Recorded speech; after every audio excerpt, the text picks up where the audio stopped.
after a tumultuous offseason that saw an MLB lockout, and you never knew, when it was going to end. The Phillies finally able to make some great offseason moves, and spring training kicked off, and now the regular season is about to be upon us. Here to break down opening day in the 2022 season is Locked On Phillies host Connor Thomas. Connor, how are you doing today? I'm doing great, Kale. How about yourself? Awesome. So right after the lockout ended, there was a checklist that Dave Dombrowski really needed to check off as it came to the Phillies offseason. And I think, as many fans would agree, he really hit pretty well on that checklist, signing Nick Castellanos and Kyle Schwarber coming right before the season. So what kind of impact do you think that they can have on the team, and what can fans really expect from these two big power bats? Well, they're going to have a huge impact. Schwarber, first of all, who was the first signing, we'll go in chronological order. He comes from not directly, but an organization that won a significant amount of games when he was back with the Chicago Cubs in that 2016 type of era, where he was part of the team with Chris Bryant, who was another guy the Phillies targeted. He has that winning culture that he saw when Joe Madden managed that team, and they turned around a really long curse in a very competitive baseball city. Love that about him. And also, he can hit baseballs like 8,000 feet, which is going to be really exciting for everybody at the yard.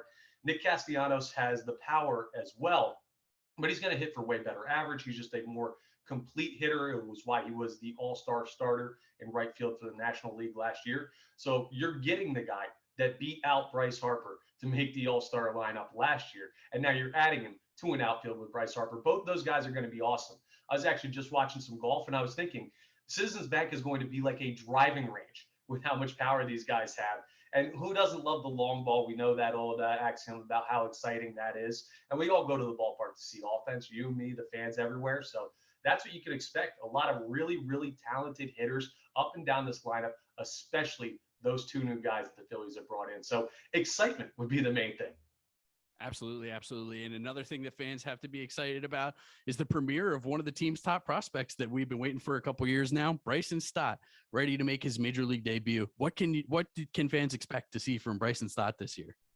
So I'm very interested to see if he plays on opening day come Friday, because the Phillies have never had a former first round pick make their major league debut on opening day. So that would be a first in the franchise. And it would also show that Joe Girardi and the organization are comfortable giving him the nod over Alec Bohm, which is somewhat of a leap of faith for a kid who has never seen major league pitching before. But it also shows you what type of stock they put in him as a prospect. What you can expect is he's going to play much better defense than what you've seen at the hot corner in the past couple of years. And he's also been tearing the cover off the ball, not just in spring ball, but in his fall league last year and his trip up through the minors in 2021. He was unbelievable at every level he touched. And of course, Bryce Harper's personal friend. So there's some great chemistry there with those guys.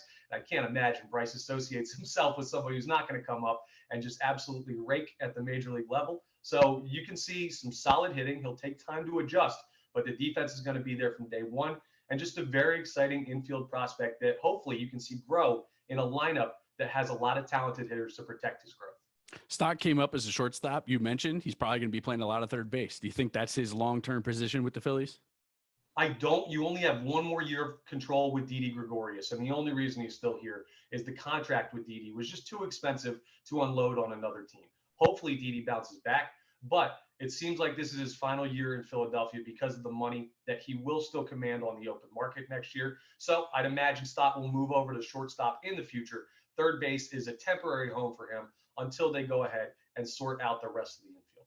Stott really hit the ball pretty well here in spring training, joining Mickey Moniak and Bryce Harper on just incredible spring trainings. With Harper coming off a National League MVP and this kind of start in spring training, 8 home runs, do you think he can have a better season this year? You know what? I think he can, because if you remember back to last year, one of the main knocks before he went on his really hot stretch down in the last couple months of the season was that all of his home runs seemed to be solo shots, because that offense revolved around him a lot more than it's going to have to this year. I can't imagine he leaves the yard much more than he did in 2021, but he should have a lot more opportunities for RBIs with a much more well-rounded lineup. So the numbers, most of the power numbers will probably stay the same. The average will probably hang about where it was last year, maybe even take a dip, because being over 300 for a guy who hits the ball with as much power as he does is somewhat difficult to sustain. But I think those RBI numbers could go through the roof this year because of the other guys surrounding him in the lineup. So I mentioned Moniak as well, hitting that ball very well in spring training. There's been a lot of talk about hitting coach Kevin Long, working with him and making that adjustment. And so far, it's really been paying off with the power surge. Probably it's been unseen in Moniak's career so far. What are the chances it keeps up in the regular season? It's a great question. I don't know that anyone has the answer to that one. Even the guys who are deciding if he's going to play on opening day, you got to say you hope it does. And here's what I revert back to. He's a very young kid, and he was given just such a load to carry on his back with that 1-1, the number one overall selection for the Philadelphia Phillies. And I feel like that pressure got to him as a younger kid. And now it seems like he's grown not only into his body a little bit more, he's bulked up. So it shows that the power numbers could follow, but it feels like he's grown more into the pressure of playing at the major league level. He's also one of the most experienced players still up for potentially rookie of the year. He could win it this year, even though he's already spent a good amount of time at the major league level. So that experience will help him pay off. And he's seen more major league pitching than basically any prospect in the game that's going to be still considered a prospect this year. All of that will play into him being better than what we've seen in the past. But can he keep up what he did in spring training? Man, that's a blistering pace. We'll have to see. Yes, we will. Yes, we will. The team's Achilles heel over the past few seasons has been unquestionably the bullpen.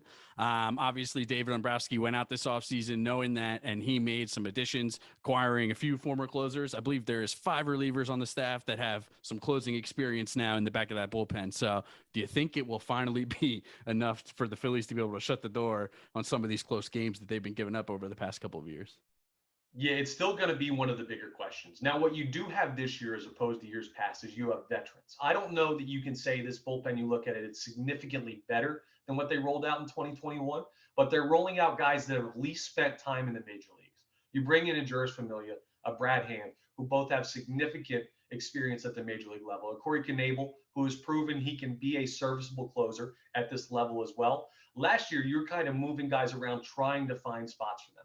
This year in the bullpen, at least you know where these guys slot in, and you've seen them do it for teams before. Does it mean they're going to be good here? Not necessarily, because the reason these guys were available is they do have flaws. Brad Hand is shaky sometimes. He goes on cold streaks. Juris Familia is a gas can, and we know that from his time with the New York Mets and the saves that he blew against the Phillies back in the day. But the bullpen's going to be more trustworthy on a day-to-day basis. If not consistently better, they're going to at least be guys that you tried out there where you're not wondering where they came from, where they got this guy, or can they handle it at the major league level. So ultimately, they'll be better. I can't expect a huge jump, but just you're going to know these guys, and they're going to be a little bit more under control, I'd say. The New York Mets went on a spending spree this offseason. The Atlanta Braves, obviously coming off a World Series championship, made some moves as well, acquiring Matt Olson as their big headliner. And even the Nationals, man, they brought in Nelson Cruz. It's not like they are, a classic rebuilding team as well. The National League East is pretty stacked. Where do you think the Phillies are going to come into this mix? Right now, they look like they slot in third for me. It's hard to put them above a team like the Mets with the pitching rotation that they have, and a team like the Braves coming off a World Series championship. But there are vulnerabilities there. The Braves lost their vocal leader in the clubhouse in Freddie Freeman. And Matt Olson, not a bad replacement, but that's still a very young roster despite what they accomplished last year. And when you lose a guy like Freddie Freeman, it can change around the dynamic of that locker room. A long season can go south real quick if you don't have a leader that knows how to control the clubhouse. And with the Mets, we've already seen it. Injury issues with that rotation are certainly a thing. Max Scherzer is on the back end of his career. He had trouble even finishing out a season in Los Angeles down the stretch. It seemed like he had a bit of dead arm. And Jacob deGrom is already going to be on the IL because he has an issue where he's going to miss the first month and change of the season, it looks like. So there's openings there for the Phillies to make that jump. But as it stands right now, until I see what they are in the field, I can't put them any higher than third. That still might be enough to get them in the dance stuff. So that's exactly where I was going next. You have them third in the division. Doesn't mean they can't make the postseason, especially with the expanded field. So do you think the Phillies are breaking the 10-year postseason drought this year in 2022? So let's take a look at it. 6 teams get in. You've got the division winners, and I don't think the Phillies are going to win the NL East, unfortunately. Just too competitive of a division with the Mets and the Braves also in there. So it puts them in the group with the San Francisco Giants with our old buddy Gabe Kapler, the Milwaukee Brewers and the Cardinals in the Central, and then the Padres. Can they beat out those teams? I honestly think they're the most complete lineup out of any of those because of what they've done this offseason. So if you got to hold my feet to the fire, yes, the Phillies break the drought this year. They make it in. And for me, the magic number is that 90 game mark.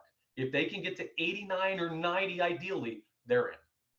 And that's what the fans want. That's what the fans want to hear. They want to get back to the postseason. They want Red October. That regular season kicks off Friday against the Oakland Athletics, Citizens Bank Park. Connor Thomas is going to be here throughout the season, giving you all sorts of breakdowns with the Phillies, everything you need to know. You can catch Locked On Phillies anywhere you get your podcasts. Connor, thanks for joining us today.